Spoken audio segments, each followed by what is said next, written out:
I'm excited to introduce Joe for our next offering. And so Joe does the brave work of and vulnerable work of supporting individuals and organizations in surfacing how whiteness is operating, how it's upheld, and how it reinforces systems of oppression, and then how we might take action in mitigating and transforming its impact. Personally, Joe's work has supported me in my ability to withstand conflict in ways that are aligned with my personal values, rather than leaning into my conditioned trauma responses. So, deep gratitude for the ways in which your teaching has supported me in that. And I'm excited to share this space with you. Welcome, Joe. Thank you. Thank you, Ori.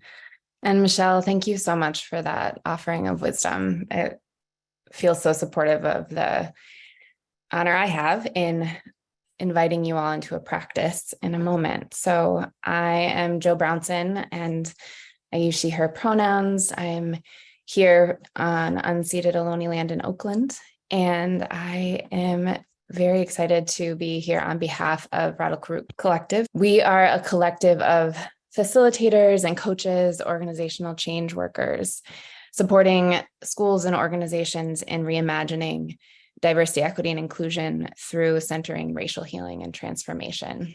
And today, I am here to share with you a little bit of how we approach organizational work through the lens of living systems, and really inviting you into a practice that has us exploring our shape in response to conflict in our work.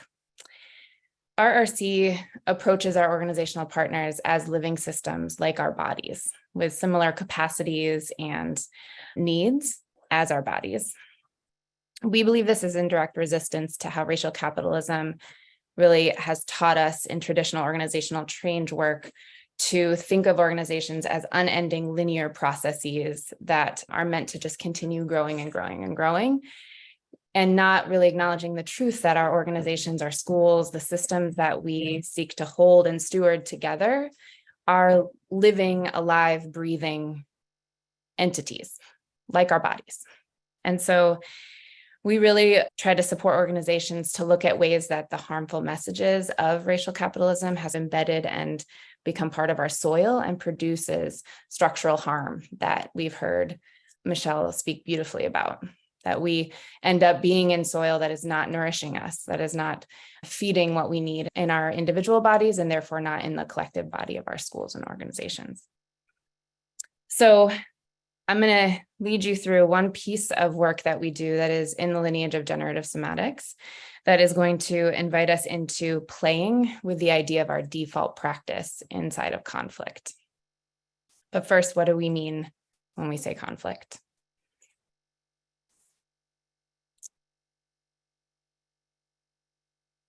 Conflict is natural. Conflict is communal and relational. We define conflict as the struggle between at least two interdependent entities, individuals, groups, programs, institutions, nations, that perceive incompatible goals, ideas, or self-concepts. In this idea of an organization or school as a living system, we believe conflict and how we approach conflict individually as leaders and as parts of the system is rooted in how we are, our health and our relationship to difference, and is dependent on whether or not we have collective justice. How we approach conflict is really key to having more liberatory systems, to reimagining our systems with healing and renewal at the center. Conflict also creates energy. So conflict as this struggle brings energy that we can use in our systems to create more generative possibilities. That energy also can lead into a pathway of destruction as well, right?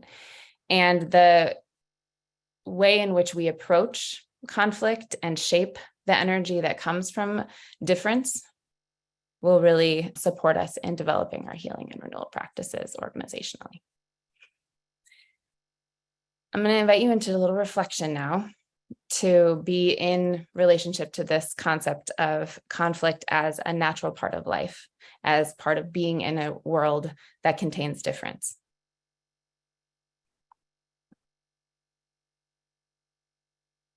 As Michelle shared so beautifully, we have conditioned responses that have been shaped by our traumatic experiences. They've also been shaped by a lot of different lessons that we have picked up over the years. And I want to offer this definition from generative somatics to tee up the practice I'm going to invite us into, which is that default practices are our deeply rooted behaviors that we do automatically, consistently, unconsciously in response to any given situation. We learn our default practice in any given situation from a lot of different places. Our families, our cultures, and social conditions in which we live, they invite and at times demand particular ways of responding to a situation. They all play a role in our approach to conflict. And for instance, for me, my default practice when I am in struggle with someone or something at work where I perceive there's some incompatibility is to move in real close and demand access, connection, or engagement from them. I learned this from my parents and my white working class conservative Christian community that demanded growing up access to my inner life, my personal life, my spiritual life. And when difference emerged, really taught me that I need to get in close to difference and understand it and consume it, right? My training under whiteness has taught me that difference is something to be consumed or threatened by, right? And so my default practice is very much shaped by that teaching, by that upbringing. When there's struggle, when there's an encounter with difference, when energy and heat starts turning up in work or in my personal life. So I'm going to invite you to turn. We're first going to reflect on this with our minds before I'm going to invite us to engage our bodies. So turn to your journal.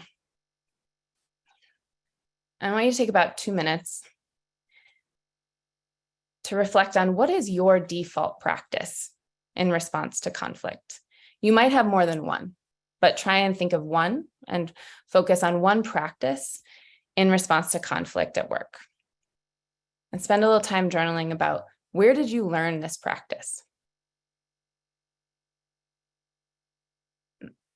Default practice as the automatic response, learned behavior in response to a given situation. And the situation in this case is a struggle that you're having, a tension that is emerging.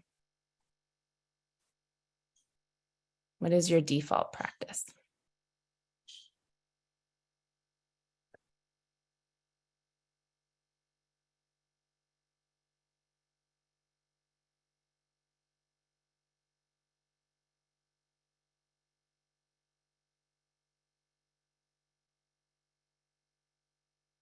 Take about 30 more seconds to land on a default practice.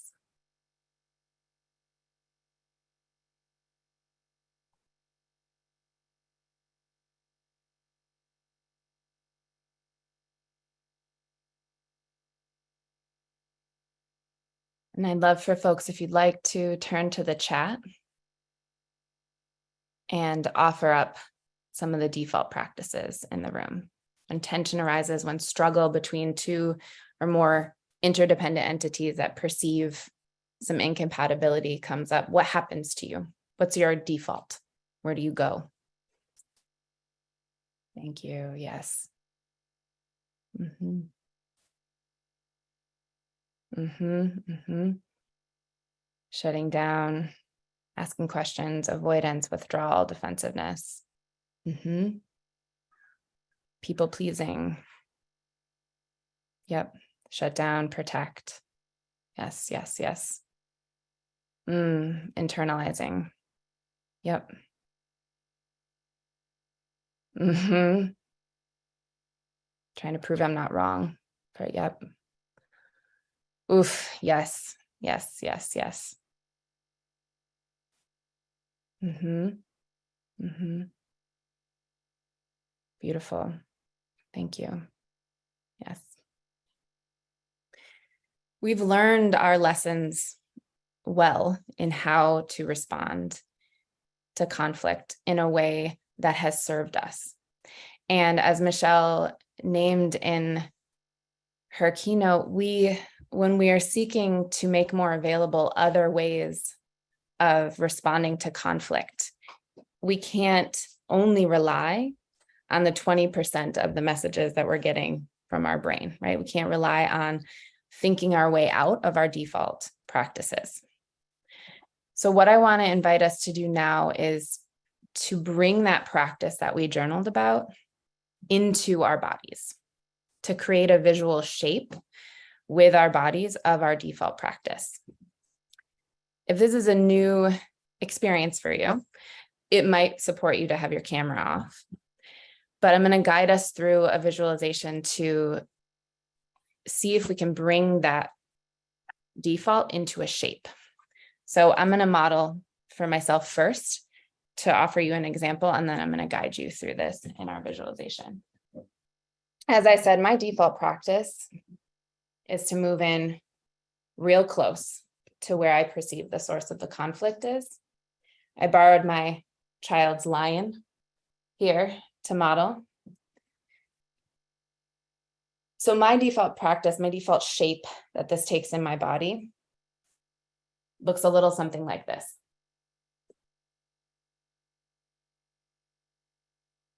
Strong eye contact, really tightly holding on, demanding connection, access to inner life, and process of whoever or whatever I'm in conflict with. Sometimes that means I am demanding a lot of information or trying to extract from the other person. Sometimes that means provoking more conflict or escalating it in order to feel like that connection is still there. Okay. So this is what my shape looks like. If it's available to you, I want to invite you to stand and just do a little shaking out.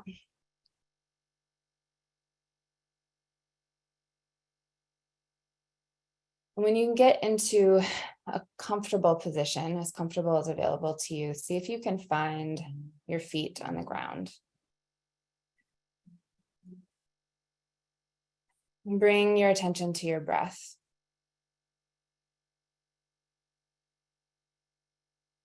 And as you take 3 deep breaths, try and bring that practice that you just journaled about into your muscles, into your tissue. And invite it to animate your body into a shape. I want to invite you to think about using your whole body. So exaggerate the shape of perhaps avoidance, if that was the practice that you chose. What would avoidance look like if your body created it as a shape? What would shutting down look like?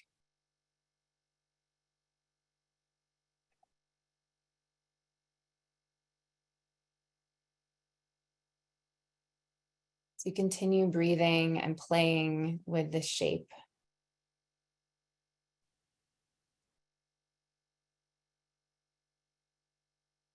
See if you can notice the sensations that emerge for you as you take your shape.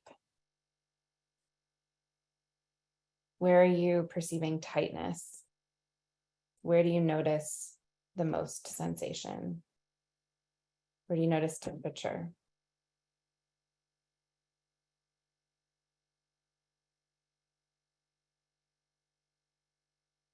Once you've moved into your shape, I just invite you to continue breathing and see if in your mind's eye, as you hold this shape, you can take in your whole body in its fullness.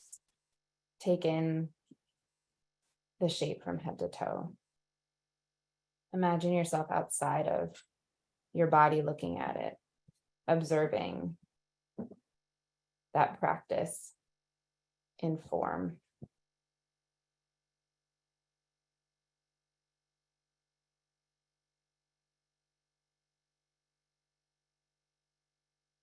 From that perspective, see if you can tap into curiosity. What has this shape done for me? What has the shape protected? Perhaps seeing it in form can even show you very concretely what part of your body it's protected. Your heart. How? How has it served you? How has it helped you survive? What has it been doing for you?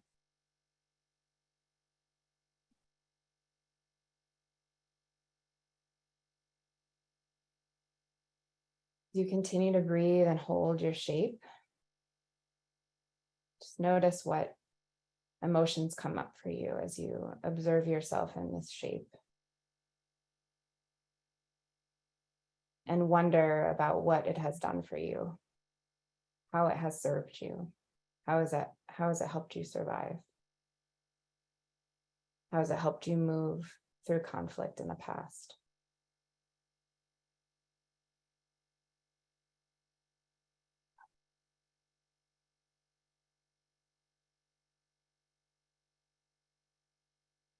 Once you've spent a few breaths seeing what comes up in response to those questions as you watch your body in its fullness in this shape,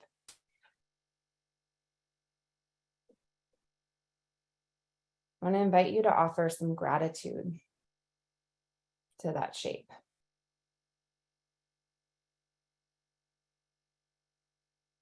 Thank the shape for what it has done in its work to protect you.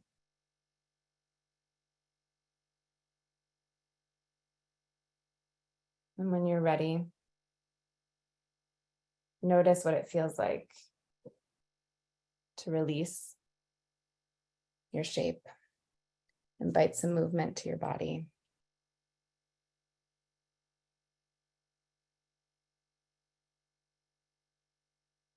Take 3 more breaths at your own pace.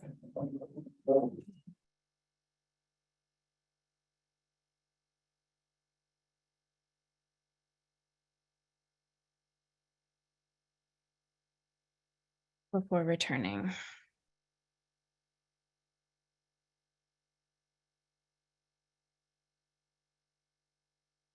Our default shapes have shown up for us. They're about what has worked in the past, what has gotten us to this point. And it's not about eradicating them in our work to create a more generative conflict culture in our systems. The work is about expanding to new possibilities in the face of conflict as a natural and healthy outcome of living and working and loving across difference. I want to invite you to notice what it felt like to bring that practice to your consciousness, bring that shape into your body, recognize it and thank it for its work.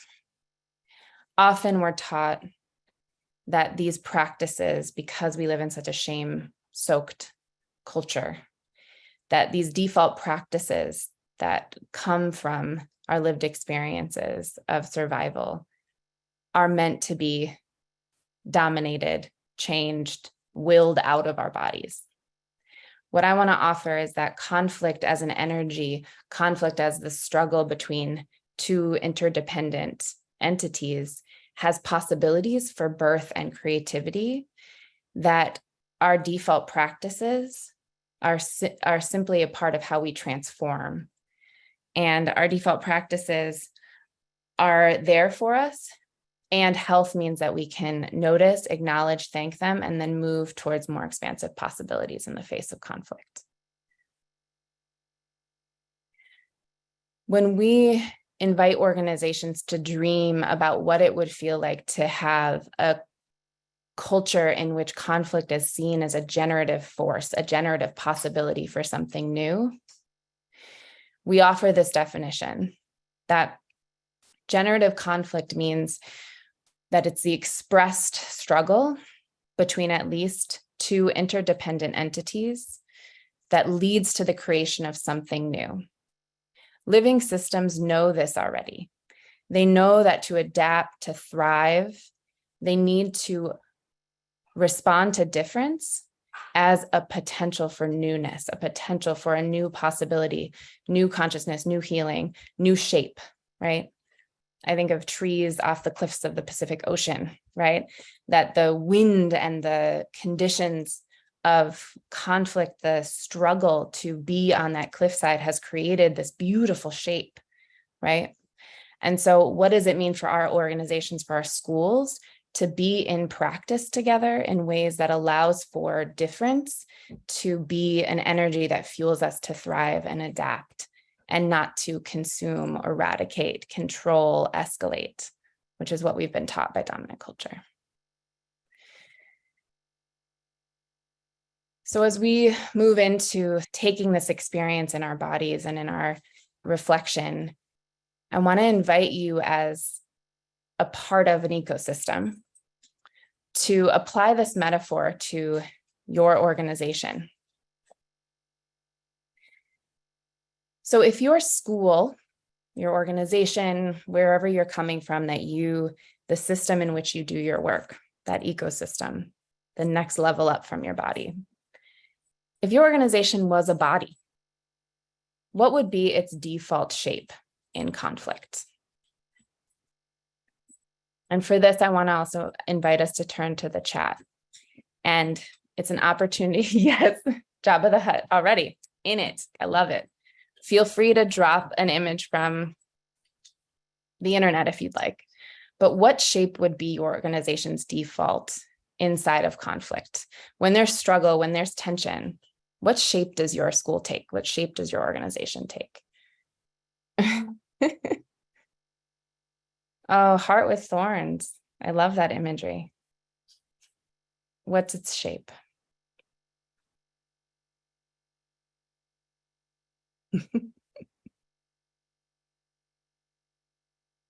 A turtle.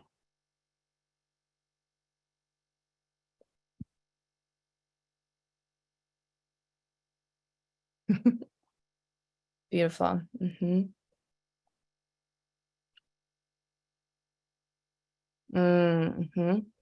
Pointed fingers, armadillo. Nice. Nice.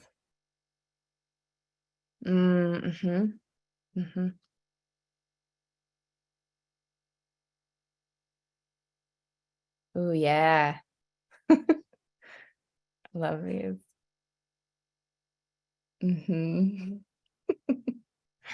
Oof. Okay. Rock. Yep. Tsunami. Beautiful.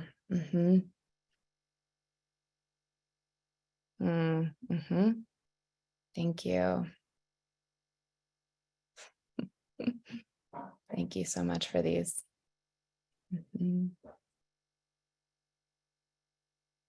So whatever shape your organization might take in conflict, I want to, as we move towards the end of this attuning practice, I want to leave you with practices that offer that expansive possibility, expansive response to our default practice. Our organizations are as unique as our bodies. And so these practices are meant to be collective. As I said at the beginning, conflict is communal, it's relationship. We are never in a conflict of one. Even when the conflict lies within us, it has all of the members of our ecosystem from our past involved, right? So I want to offer that for organizational cultures that are practiced in conflict, we have found that these practices are what really support the fruits of conflict or the generative outcomes of conflict, which you'll see along the top.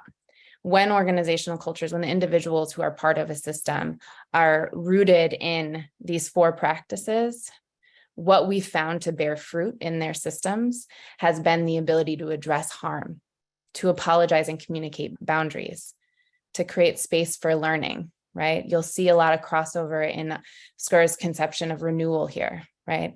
That when we are looking at everyday conflict as possibilities for depth, for rootedness, for intimacy, we are able to then respond to crises in a different way because we have a different rootedness.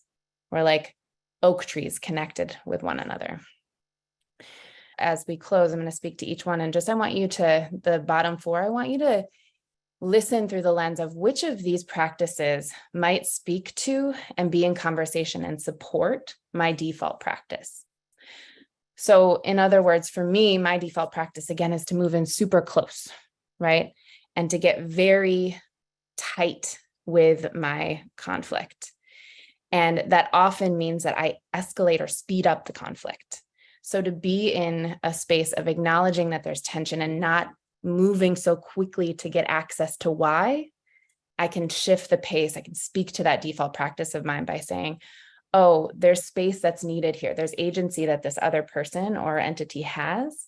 So I need to slow down my urgency to be in the tension before I move to resolution that's maybe on my timeline and not the other person's. So acknowledge tension and shift the pace. When we are attuned to the pace when tension arises, more possibilities become available about whether our default practice is what is called for in that moment.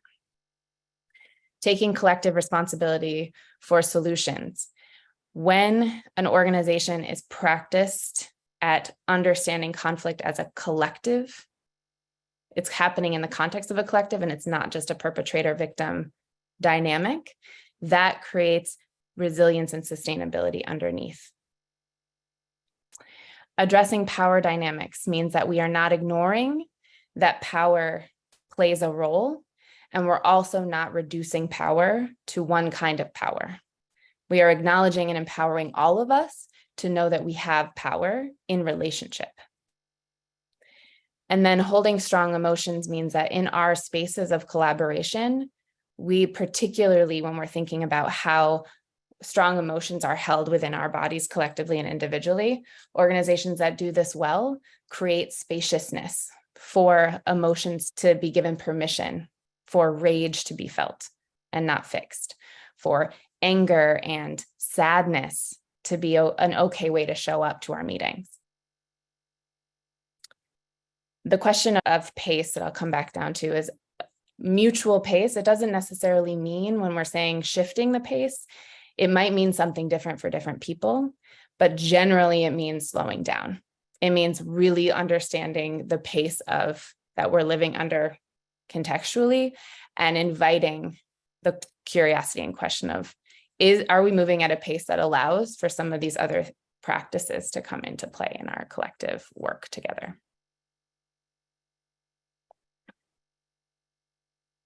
So as I close, I want to invite you to take one of these 4 practices with you and spend just a moment or two jotting down which of these 4 practices that you see at the roots here do you most want to take into conversation with your default practice, would most support your default practice to transform.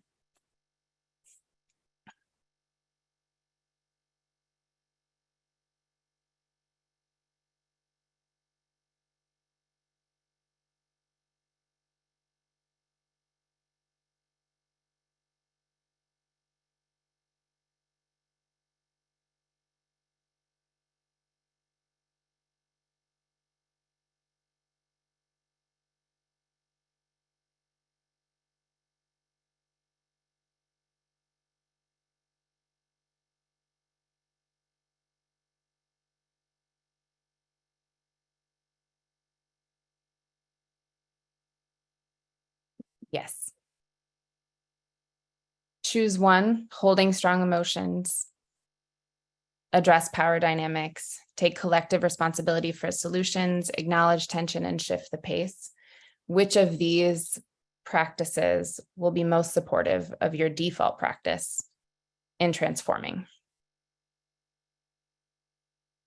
And you can either put that in the chat, or you can just journal and keep it for yourself.